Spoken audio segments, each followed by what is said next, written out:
Primeiramente, seja muito bem-vindo ao meu canal. Meu nome é Rebeca Almeida e aqui falamos de tudo um pouco relacionado à maternidade, casamento, vida com Deus, saúde emocional e também experiências de vida. Como muitos sabem, eu gosto sempre de ir direto ao assunto e vamos, que tem muito a se falar por aqui. Para retomar os vídeos aqui no meu canal, gostaria de trazer um pouco relacionado à maternidade. E não somente a maternidade, para quem não sabe, estou gravidinha pela 4ª vez por aqui e para mim tem sido uma honra e um privilégio poder gerar mais uma vez e ser agraciada pelo Senhor por carregar mais uma herança que Ele me confiou. Muita gente pensa que eu sempre pensei assim, que eu sempre me posicionei assim, sendo que na verdade, por ser já mãe de 4ª viagem, a gente costuma olhar um pouco para trás e a rever aquilo que a gente errou, aquilo que a gente acertou e aquilo que a gente quer acertar ainda mais. Eu me lembro que quando eu engravidei do Azaf,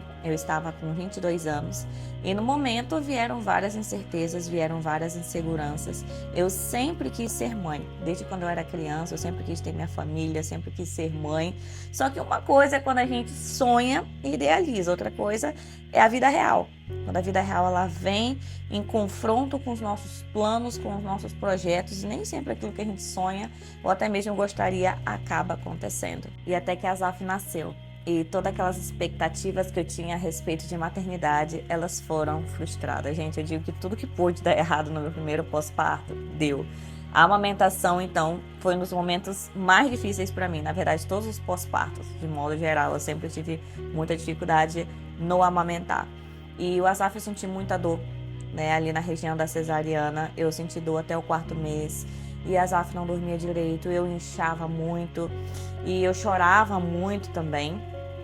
E não foi fácil, porque eu estava no primeiro ano de casada, então, ao mesmo tempo que eu estava aprendendo a ser esposa, eu também estava aprendendo a ser mãe, e eu também estava desconstruindo aquela versão daquela Rebeca que eu havia construído por tantos anos, daquela Rebeca independente, daquela Rebeca que não dependia de ninguém, e daquela Rebeca que achava que sabia de todas as coisas e tinha certeza de todos os conceitos e dilemas da sua vida. Conforme o Azaf foi crescendo, eu fui aprendendo, na verdade, né, a ser uma pessoa melhor, a ser uma mãe diferente, a ser uma mulher diferente, uma mulher menos egoísta, uma mulher mais compassiva, uma mulher mais paciente. Eu sempre digo que o Azaf, ele trouxe a paz do Senhor para minha vida. O Azaf, ele trouxe uma paz de uma forma avassaladora, em meio a circunstâncias aos quais eu conseguia ver tanto caos, tanta dor. Eu olhava para o Azaf e ele me trazia paz. Até para chorar, o Azaf ele não era muito de chorar, então eu pensava, meu Deus, que paz é essa, que amor é esse? E ao mesmo tempo que eu olhava para ele, eu pensava, Deus, eu faria tudo por ele, tudo. É esse amor que o Senhor sente por mim? Eu que sou má, eu quero dar o melhor ao meu filho. Imagina o seu amor por mim. Só que no meio disso tudo, aí veio a pandemia, aí tinha a questão também, eu não trabalhava todos os dias, mas ainda assim trabalhava e atuava como professora de música, até que ali, quando ele estava prestes a fazer 2 anos, eu olhei para o meu esposo e pensei, por que não vamos tentar logo ter um segundo filho? Eu me lembro que o Azaf com 1 ano, gente, eu tinha certeza que eu não queria mais ter filhos, mas depois que ele fez 1 ano, de 1 ano para frente começou a me dar vontade de ser mãe de novo, e eu sempre tive muita vontade de ser mãe de menina, até que quando a gente começou a tentar, eu descobri que eu já estava grávida, antes mesmo de começar a tentar, e ali, quando a Azaf fez 2 anos e 7 meses, exatamente 2 anos e 7 meses, a nossa filha Débora nasceu, que foi da minha 2ª gestação. Eu digo que a gestação da Débora, assim como o pós-parto, e todo o tempo que o Senhor permitiu que ela estivesse aqui conosco, foi mais desafiador ainda, porque eu estava vivendo uma fase que eu tinha parado de trabalhar fora e estava focando em viver 100% em casa. Então, ao mesmo tempo que eu era esposa, eu era dona de casa, eu também tinha que auxiliar o meu esposo no novo negócio, que ele tinha abrido fazia pouco tempo, e eu também tinha que ser mãe. Então, no meio disso tudo, eu acabei me perdendo de mim mesma. E é um lugar muito perigoso quando a gente se perde de nós mesmas, porque todas as frustrações, tudo aquilo que deu ou dá errado na nossa vida, a gente vai procurar um culpado. E se a gente não tem a inteligência emocional suficiente e a sabedoria dos céus, a gente, na maioria das vezes, acaba descontando no nosso cônjuge, e sempre, sempre nos nossos filhos. Quando a gente menos percebe, a gente está gritando com as crianças, a gente está maltratando as crianças. Eu não digo no bater, no sentido do bater, mas no sentido da indiferença, das palavras. Eu me lembro que em vários momentos, quando a Débora chorava, o Asaf chorava, eu não sabia se eu chorava, se eu ficava apática emocionalmente falando, se eu fingia que eu não estava ouvindo, ou se eu simplesmente gritava com eles para eles pararem de chorar. Então, foi um momento ali dos meus 26, 27 anos, em que me foi exigida uma maturidade emocional que eu ainda não tinha, e que sim, me fez errar bastante como mãe. E hoje, ao olhar para trás, eu vejo que mesmo em minhas limitações, eu ainda assim tentei e tento ser uma boa mãe. E às vezes a gente como mãe, a gente se pune muito. E me perdoe se eu já estou começando a querer chorar, porque não tem como eu falar da maternidade sem me emocionar e ao mesmo tempo sem ver Deus em cada detalhe. Mas também sem ver como que a vida ela exige que a gente amadureça de uma forma que não nos é pedido, não nos é, como que eu posso colocar isso em palavras? Em nenhum momento nos pedem tamanha permissão para amadurecermos. A maturidade vai chegar um dia que ela vai vir.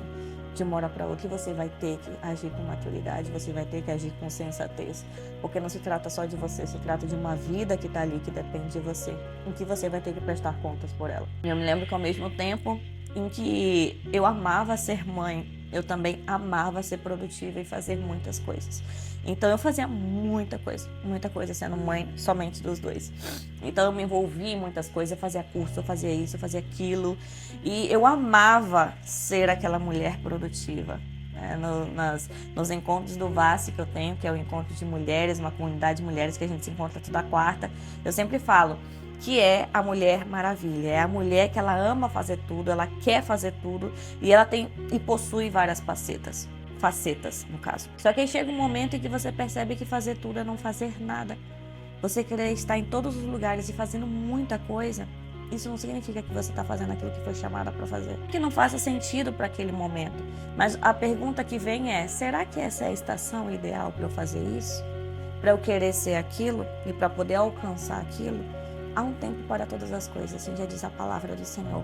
E você querer fazer tudo de uma vez não vai te levar a lugar nenhum. Pelo contrário, vai te trazer confusão, vai te trazer irritabilidade, vai te trazer uma sobrecarga que não é necessária você viver agora. E por isso é importante a gente pensar e repensar sobre os lugares e sobre os sims e os nãos que a gente tem dado na nossa vida. Até que com 1 ano e 4 meses, o Senhor recolheu a nossa Débora, a nossa segunda filha, e foi um momento muito dolorido para mim, pro meu esposo, para nossa família de modo geral, porque aí sim tivemos que colocar à prova toda a maturidade, toda a fé, toda a bagagem que até então nós carregávamos e achávamos que nós éramos.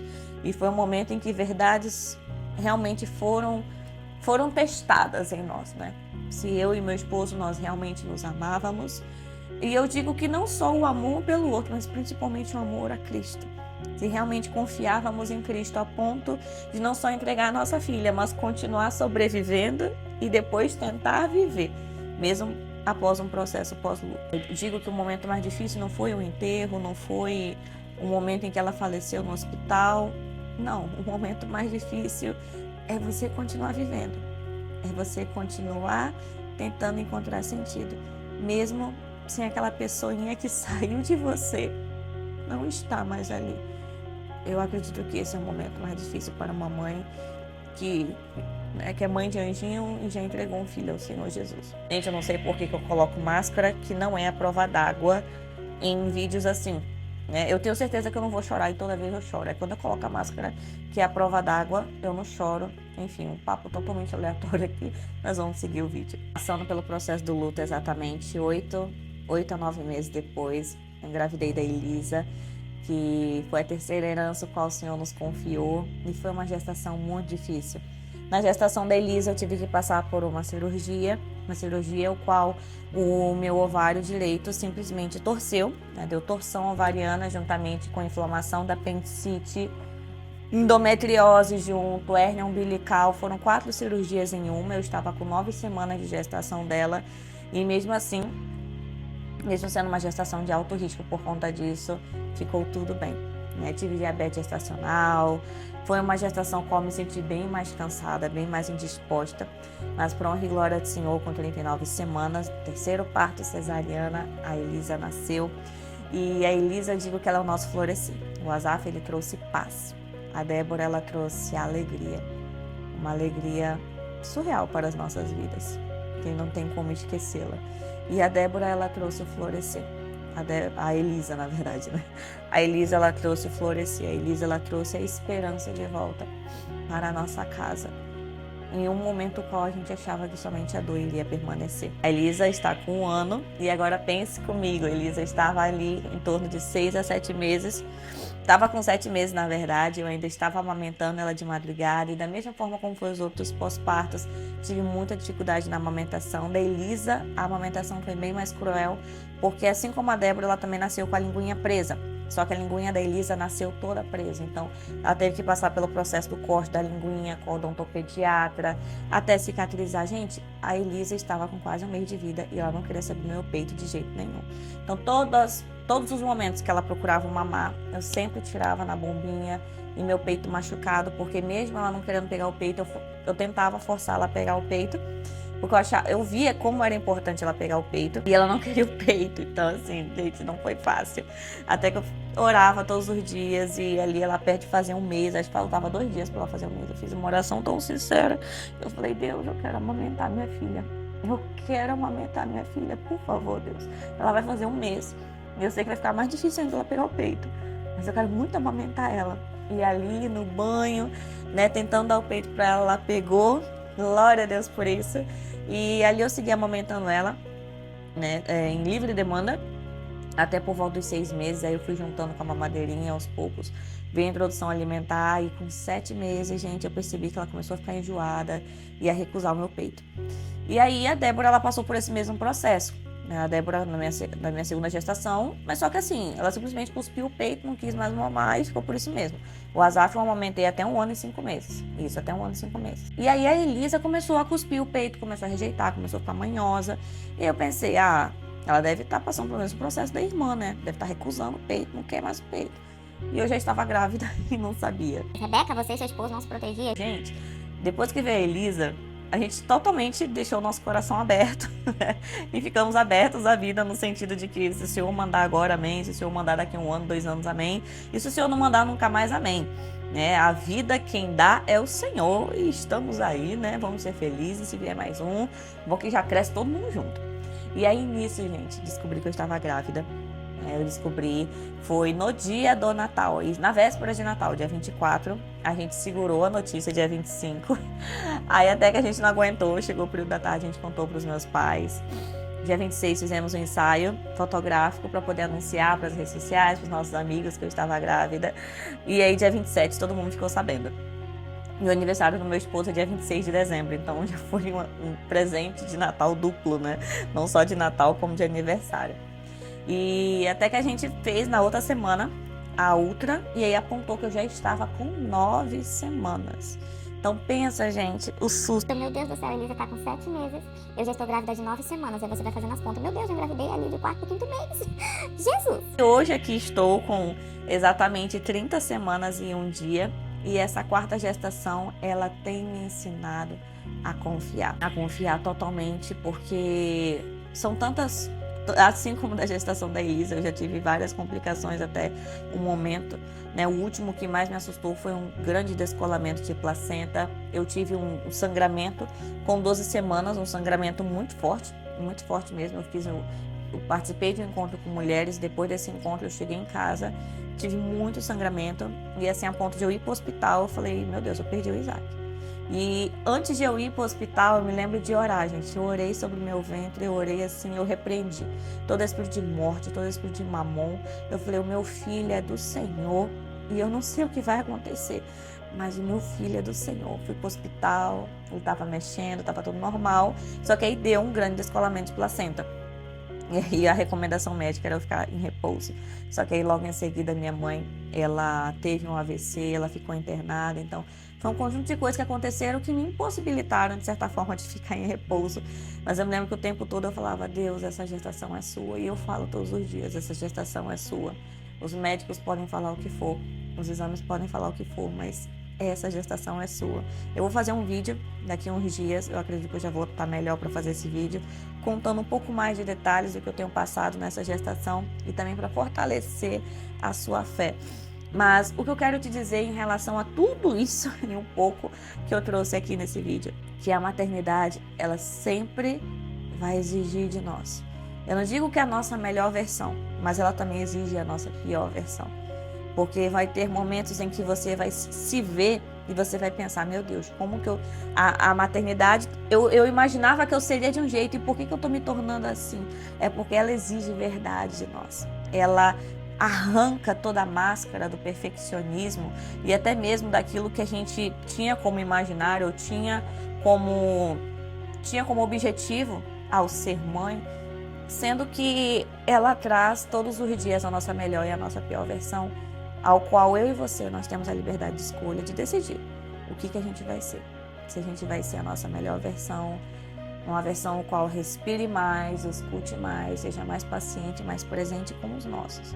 Ou se a gente vai ser a nossa pior versão, que é aquela mãe que posta nas redes sociais de boa mãe, mas que no fundo não é uma boa mãe. Na verdade, não é nem um bom ser humano para ela mesma, né? Quem dirá para o próximo. E a presença, eu posso dizer que mediante sendo mãe de quarta viagem por aqui, eu acredito que o maior presente que eu aprendi com a maternidade é ser presente. Não presente o dia todo. Rebeca, então tem que abrir mão de tudo e estar 100% ali com os meus filhos. Não estou dizendo isso. Até porque só você sabe a sua realidade, só você sabe as suas limitações e você, né? Enfim, a minha realidade é a minha, a sua é a sua, então sem comparativos. Mas mesmo eu, Rebeca, não podendo estar 100% presente com os meus filhos por conta de trabalho, de várias outras demandas, mas o tempo que eu estou com eles, eu estou 100% presente, 100% olho no olho, 100% me importando, 100% caminhando.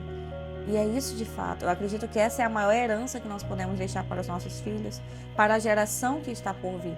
Geração essa que não tem tido presença. Geração essa que não tem tido olho no olho, geração essa que não tem um pai e uma mãe caminhando verdadeiramente e entendendo que aquela criança ela não vai se tornar uma segunda versão sua, mas ela vai se tornar um ser humano que carrega um propósito e que Deus mandou para essa terra e que tem uma missão a cumprir e que cabe a mim e a você colocar valores, colocar princípios, colocar ensinamentos naquele ser humano e que vai torná-lo um melhor ser humano ou o pior ser humano para a sociedade e até mesmo para o que os céus esperam dele. Em meio a toda essa rotina, a descoberta da minha quarta gestação nasceu o Mães que Marcam Gerações. É o livro qual eu sou coautora, estou tendo o prazer de ser coautora nele. E eu escrevi, aqui, gente, até hoje eu esqueço qual capítulo que eu escrevi, peraí. Aqui, capítulo 17, a presença que forma o destinos, a decisão diária de estar inteira onde realmente importa. Aqui está a foto que a gente fez logo quando a gente descobriu a gestação. A Elisa está carregando o teste de gravidez aqui. E aqui eu falo sobre a presença, como que a presença ela marca destinos, como que a presença ela marca a nossa maternidade e não só a nossa maternidade, mas as próximas gerações que vão vir após nós. Rebeca, você não tinha escrito um outro livro? Sim, o Florescer foi o devocional de 40 dias que nasceu em 2024 no processo pós-luto da nossa Débora e que ainda hoje tem alcançado muitas pessoas, muitas famílias e de certa forma é o legado que eu deixo não só na vida das pessoas, mas até mesmo para os meus filhos. Fico imaginando daqui uns anos, meu Deus, quando chegar lá na frente, o que os meus filhos vão pensar de mim? Como que eles vão saber como eu era, o que eu pensava, como eu agia, o que eu acreditava e o que eu carregava e ainda carrego? Porque todas essas verdades que eu compartilho, não só nas minhas redes sociais, mas quero trazer mais aqui para o YouTube, é quem de fato eu sou e quem de fato eu vivo. e o Florescer ele faz parte, é um fruto disso, né? O Mães que Marcam Gerações é meu terceiro livro como coautora. O primeiro foi o Além das Sombras, o segundo foi Chamadas para Impactar, que foi lançado em dezembro de 2025, e esse agora foi lançado há 2 semanas atrás, agora em maio de 2026. Então, quiser garantir o seu, tanto Florescer quanto Mães que Marcam Gerações, já deixe seu comentário aqui abaixo, ou me siga lá no Insta, me chama no direct que eu entrego para você, seja em qual parte do país e do mundo que você estiver, o livro vai chegar até você. E em meio a tudo isso e muito mais, para poder concluir esse vídeo, o que eu quero te dizer é: ei, tá tudo bem não estar bem todos os dias. Tá tudo bem você não ter o controle sobre como você está criando os seus filhos, ou até mesmo ter dúvidas, porque tem dia que a gente tem tanta certeza do que a gente faz, mas tem dias que a gente tem tantas dúvidas também do que a gente faz, que a gente pensa, meu Deus do céu, o que eu vou fazer? E o que eu tenho que fazer? Todos os dias eu faço a seguinte oração: Pai, eu tenho uma visão sobre os meus filhos, mas o Senhor tem exatamente o plano perfeito para a vida deles. E eles foram enviados com um propósito aqui para essa terra. Pai, me ensine a ser uma mãe melhor. A mãe melhor que eles merecem e devem ter. A mãe que vai direcioná-los exatamente da forma que tem que ser direcionado para eles se tornarem os melhores seres humanos possíveis. Essa é a oração que eu faço todos os dias. Então, acima de rotina, de produtividade, de atividades complementares, de alimentação, o que eu quero trazer aqui para você é: seja presente. Seja presente no olhar, seja presente no toque, seja presente ao brincar, seja presente exatamente naquilo que o seu filho ele vai carregar e vai se lembrar quando crescer. Claro, roupas, brinquedos, uma boa educação, uma boa escola, tudo isso é importante. Mas você ensinar, você fazer o seu filho, antes de tudo, conhecer a Deus, e você estar presente na vida dele, é isso que ele vai carregar como legado, e até mesmo para as próximas gerações que vieram após ele. E se esse vídeo fez sentido para você, se o que eu trouxe aqui tocou você, fica à vontade para deixar seu comentário aqui abaixo, curtir esse vídeo e também encaminhar ele para demais mães, para demais mulheres que estão passando por esse processo e que, de certa forma, não digo que têm se perdido, mas que têm questionado se de fato estão no caminho certo ou não. Que Deus abençoe você e semana que vem tem mais vídeo por aqui. Um grande beijo, Deus te abençoe. Tchau, tchau.